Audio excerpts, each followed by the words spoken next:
Hello! So today I'm going to be reviewing Suttree by Cormac McCarthy.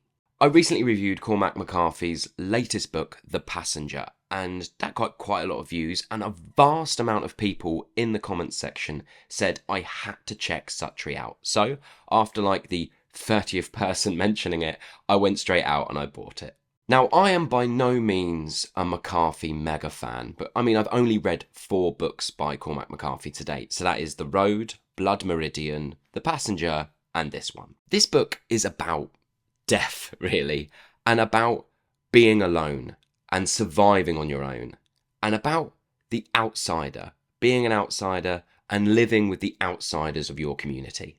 It is equal parts harrowing and funny. Suttree has left his wife and family and his educated life to live in a dilapidated houseboat on the outskirts of Knoxville, Tennessee. Constantly broke, he fishes the rivers and sells what he can in town in order to get by. This book is set in the 50s and it has no real plot. It is just a character study.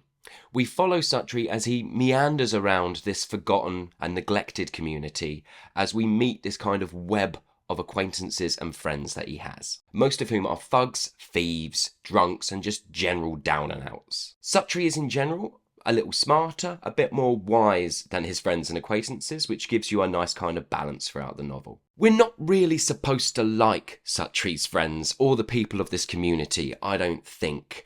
The language that they use, most of them, if not all of them, are extremely racist, to the point in which some of the descriptions I found quite shocking, but I think that's the point. We're not really supposed to like these people, but what the book does really well is it gives you an in to the idea that there is a wisdom within people who live on the outskirts of community. Those people who are so close to death constantly live their life on a kind of razor wire's edge towards nothingness and death and just it all ending. Yeah, there's a wisdom that they have that does make them fairly smart in a very unique kind of way. As mentioned, this book is very funny and there is a lot of humour throughout it, most of which can be found through the character Harrogate, who we are first introduced to is having sex with a watermelon. And I think that kind of tells you everything you need to know about him as a character. But he is a constant. He's one of those constant characters that keeps coming back. He reminds me of just one of those friends that you have that you kind of go, oh, you just don't know where the night's going to take you. You're going to meet up with them and you just don't know what's going to happen. And I kind of got that feeling. I think we all tend to sometimes have a friend like that who we're drawn towards them, but you know, oh, this evening might not end well. So what did I like/love about this novel? The writing is spectacular. I mean, it's just pure poetry, akin to Shakespeare. I don't know what to tell you. It's incredible. There are sentences and paragraphs in this book where I had to put the book down and just think and think and think. There are sentences in this book that I could not write if you gave me a year. That's how good it is. I don't know what McCarthy is doing or what is happening, but it is so beautifully philosophical. And I feel like when reading this book, you could read this book once a year for the rest of your life.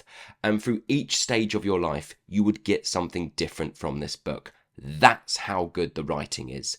My God, incredible. Just incredible. The world building is also just amazing. Whether you sort of like being there or not, at times I felt like this novel was pushing me into depths of like, I was like, oh, this place feels like a living hell. Like I would hate to be living here. And at other times, that sense of community was a bit like, oh, but I do love this kind of ragtag sense of community. It was beautifully well brought to life. The sights, the smells, the look, the feeling of this place was just so visceral. I was there. McCarthy did such an incredible job of painting a picture. And yet again, whether you sort of like the picture that's being painted or not is entirely up to you, but it's just so good. Now, this isn't particularly a bad or good reflection, but some people might consider this bad in the sense that McCarthy makes you work as a reader. It's hard to access this. It takes time.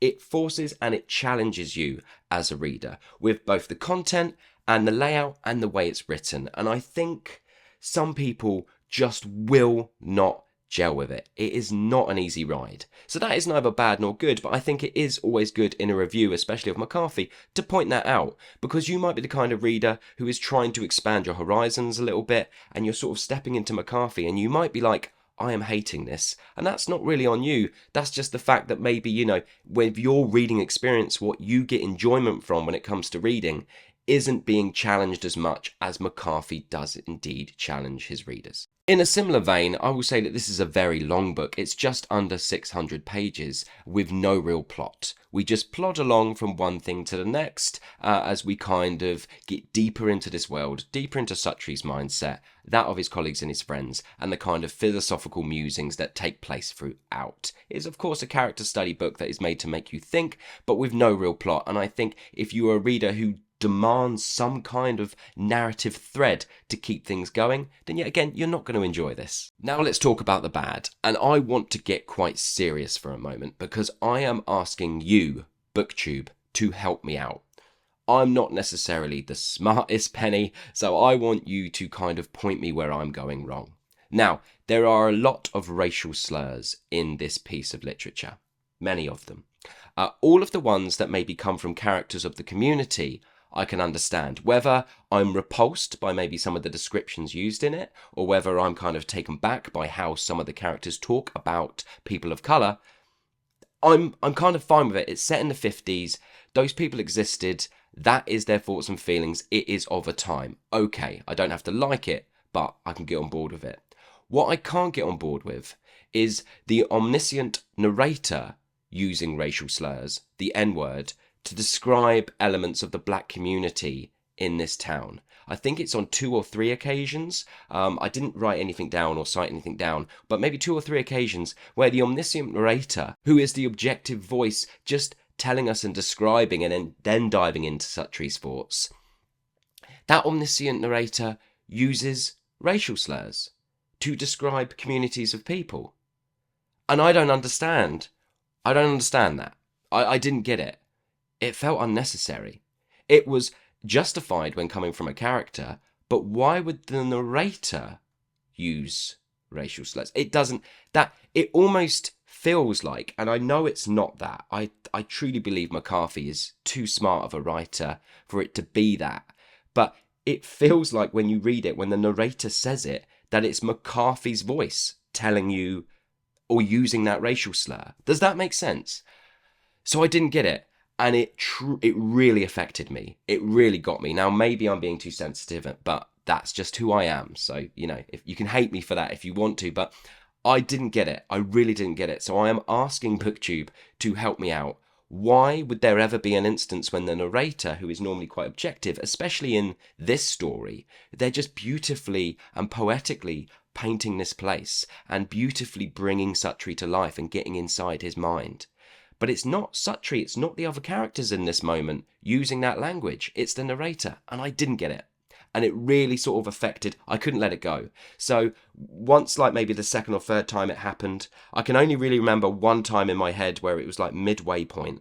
And it was from that point on, I found it very hard to sort of forget about it. So yeah, please help me out. Is there something I'm missing? Is there a reason for that to have happened? Let me know.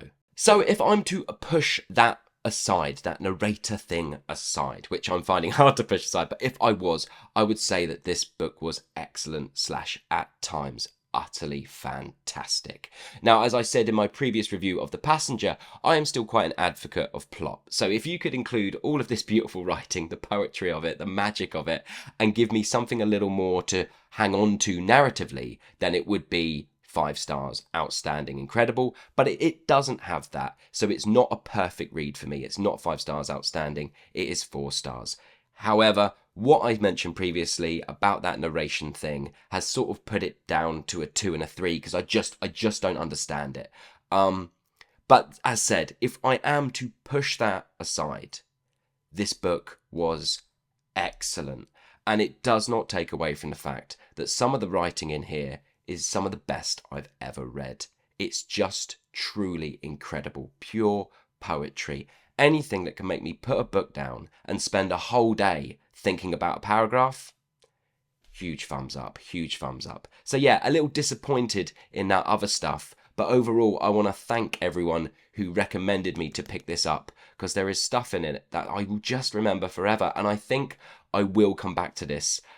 It may be in 5 years' time or something like that, to see what new I can find within it. So there you go, that was my review of Suttree. Please comment below if you have read this book. Let me know what you thought of it. Did you love it? Did you hate it? That kind of thing. Please hit the old thumbs up if you enjoyed this, or subscribe and all that jazz, and I will see you all on the next one.